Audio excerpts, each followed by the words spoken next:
Au début de l'année 2025, Vladimir Poutine pensait avoir tout mis en place pour priver l'Ukraine du soutien de l'OTAN, ou du moins de celui de son membre dominant, les États-Unis. Donald Trump suggérait que les États-Unis pourraient quitter l'OTAN. À plusieurs reprises, il a accusé l'Ukraine d'avoir déclenché la guerre avec la Russie, affirmant que tout suivait le plan de Poutine. Quelle différence en 9 mois et demi! Le refus de Poutine des conditions de paix a directement rapproché les États-Unis de l'OTAN. OTAN mise désormais tout sur l'Ukraine. La Russie ne survivra pas à ce qui arrive, car l'Ukraine va recevoir tout ce dont elle a besoin pour riposter. Le 15 octobre, Mark Rutte, secrétaire général de l'OTAN, a pris la parole après le Conseil OTAN-Ukraine. Sur place, Rutte a annoncé aux journalistes que plus de la moitié des membres de l'OTAN soutiennent le programme Prioritized Ukraine Requirements List, conçu pour acheminer l'aide à l'Ukraine. Dans le cadre de ce programme, les alliés de l'OTAN fournissent l'argent, que l'Ukraine peut ensuite utiliser pour acheter des armes américaines spécifiques, que l'Ukraine juge nécessaires pour infliger un maximum de dégâts aux forces de Poutine. Ce simple ajustement de l'aide militaire fait une énorme différence pour l'Ukraine. Malgré les restrictions, les États-Unis ne vendront pas de F-35 à l'Ukraine de sitôt. Par exemple, Pearl suggère que l'Ukraine n'est plus dépendante de ses alliés, qui donnent seulement ce qu'ils peuvent. L'Ukraine peut ainsi choisir ce qu'elle veut. Pearl permet aux alliés de l'OTAN de financer une cagnotte collective accessible à l'Ukraine selon ses besoins. Rutte a indiqué aux journalistes que plus de la moitié des alliés de l'OTAN contribuent désormais à Pearl, contre seulement 6 auparavant. L'OTAN regroupe 32 membres, dont plus de 16 participent au programme. Le problème, c'est que Rutte n'a pas cité les membres de l'OTAN participants, mais ce n'était peut-être pas nécessaire. Plusieurs pays de l'OTAN avaient déjà annoncé leur participation à Pearl avant la déclaration de Rutte. Le 15 octobre, la Finlande et la Suède, nouveaux membres de l'OTAN, ont annoncé leur volonté d'acheter des armes américaines via le programme PERL pour soutenir l'Ukraine. Les deux pays ont rejoint l'OTAN pendant la guerre en Ukraine, mettant ainsi fin à des décennies de relative neutralité. Et ils cherchent maintenant à faire tout leur possible pour aider l'Ukraine à tenir la Russie à distance. ABC News rapporte les commentaires faits par des ministres clés des gouvernements finlandais et suédois. Antti Ikonen, ministre finlandais de la Défense, a expliqué que la Finlande rejoint la Perle car il est crucial que l'Ukraine reçoive les armes américaines clés. Fait intéressant, Ikonen a également noté que la Finlande fournira aussi une aide militaire distincte de la Perle. L'Ukraine recevra bientôt des armes finlandaises, en plus de celles achetées aux États-Unis. Grâce à la Finlande, le homologue suédois de Ikonen, Paul Johnson, a fait écho aux propos du ministre finlandais de la Défense. C'est crucial maintenant, parce que nous avons constaté une mauvaise trajectoire en ce qui concerne le soutien à l'Ukraine. Johnson a ajouté que le soutien a diminué et qu'il souhaite plus d'engagement. Le ministre de la Défense suédois évoque des rapports récents sur la forte baisse de l'aide militaire à l'Ukraine, sujet que nous détaillerons plus tard dans la vidéo. La Finlande, la Suède et plus de 16 autres pays participent, avec de nombreux autres contributeurs confirmés. Comme le rapporte Newsweek sur l'annonce de Pearl par Rutte, l'Ukraine a aussi cité d'autres contributeurs à Pearl: Irlande, Belgique, Luxembourg, Lettonie, Lituanie et Estonie. Ils participeront au 5e et 6e lot Pearl, bientôt livrés à l'Ukraine. Ce sont tous de nouveaux membres, comme vous allez le voir. Vous remarquerez peut-être l'absence de grandes puissances militaires européennes comme la France, l'Allemagne et le Royaume-Uni. L'Allemagne est l'un des 3 contributeurs. En août, le pays a annoncé un financement PERL de 500 millions de dollars pour l'Ukraine, devenant ainsi l'un des premiers contributeurs. Cela indique aussi qu'au moins un des 6 pays cités n'appartient pas aux 6 originaux, mais aux 16 élargis ou plus.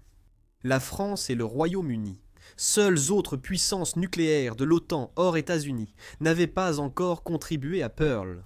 Cela pourrait changer s'ils figurent parmi les 16 ou plus cités par Rutte.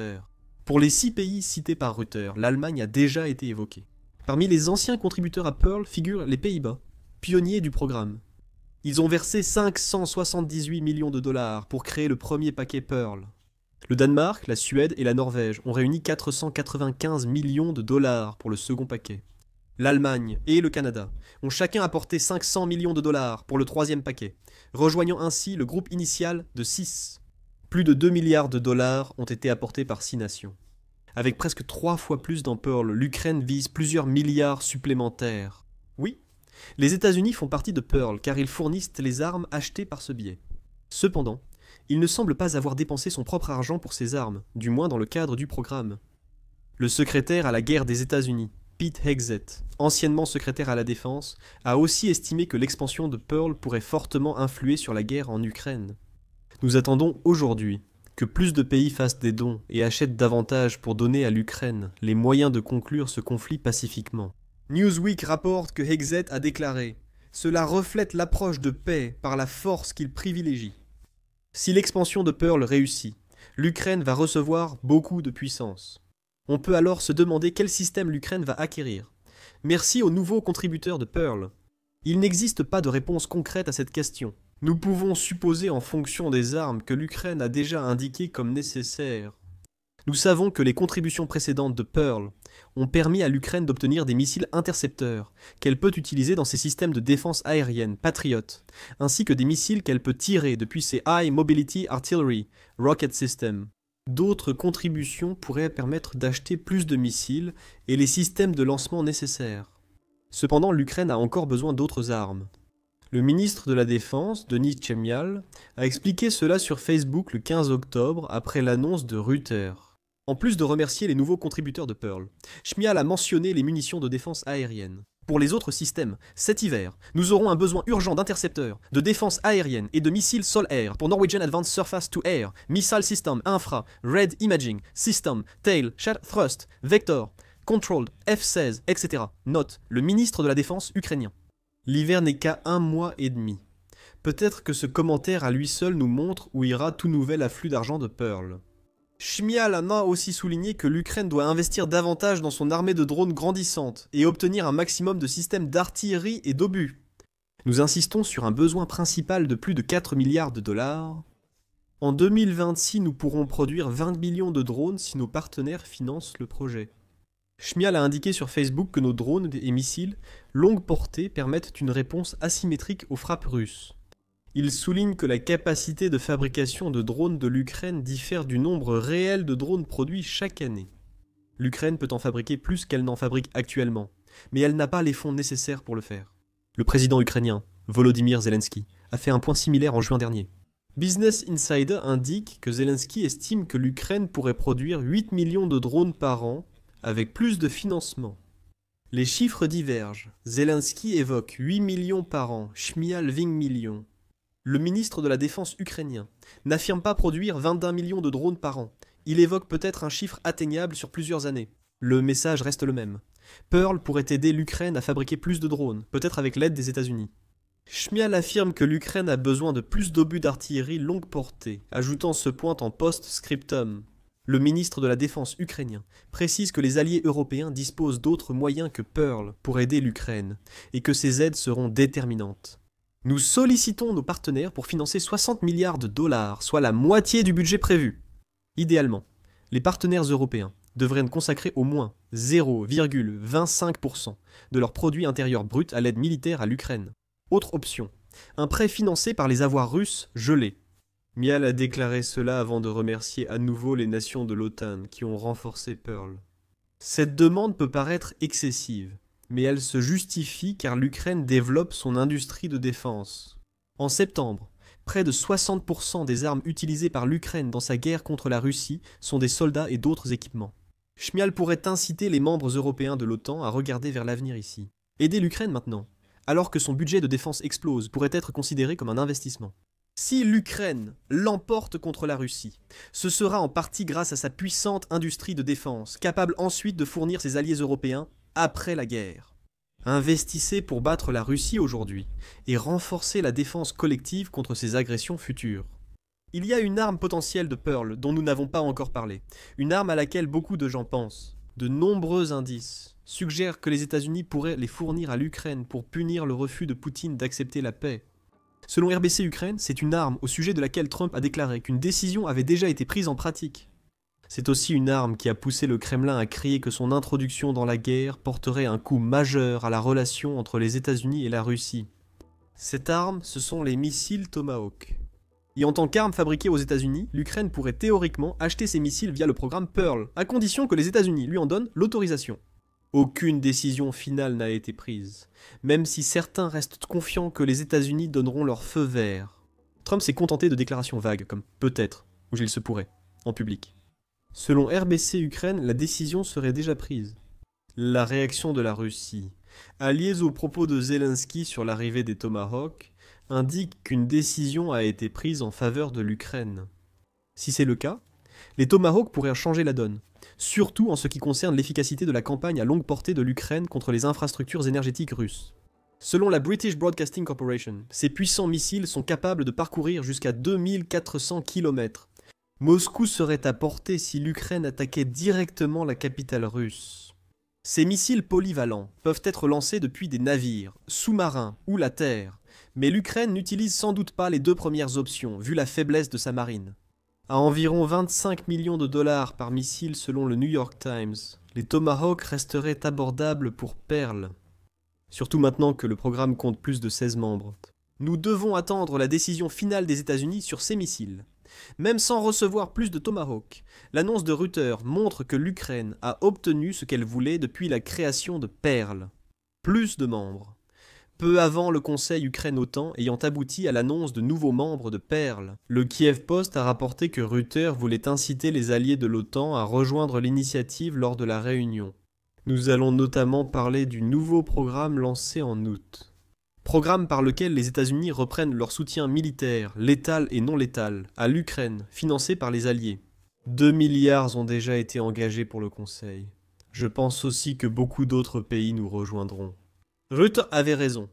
Pearl compte plus de 16 contributeurs et d'autres membres de l'OTAN pourraient rejoindre le programme. Si les poids lourds de l'Europe, comme la France et le Royaume-Uni, apportent leur soutien à l'initiative, la Russie sera terrifiée. Elle ne survivra peut-être pas à ce qui va suivre. Explorons pour l'instant ce que cela signifie pour la guerre. L'expansion de Pearl est une très bonne nouvelle pour l'Ukraine. L'existence du programme met fin aux problèmes que Trump et son administration ont eus avec l'OTAN tout récemment. C'est lors du sommet de l'OTAN à Bruxelles en 2018 que Trump a montré que les États-Unis n'approuvaient pas la gestion de l'OTAN à l'époque. Comme le rapporte Politico, lors du premier mandat de Trump, il a menacé de retirer complètement les États-Unis de l'OTAN, à moins que les autres membres de l'organisation ne commencent à dépenser davantage pour contribuer à la défense collective. Trump avait raison sur ce point. Les États-Unis demeurent le principal contributeur aux dépenses de défense de l'OTAN en 2025.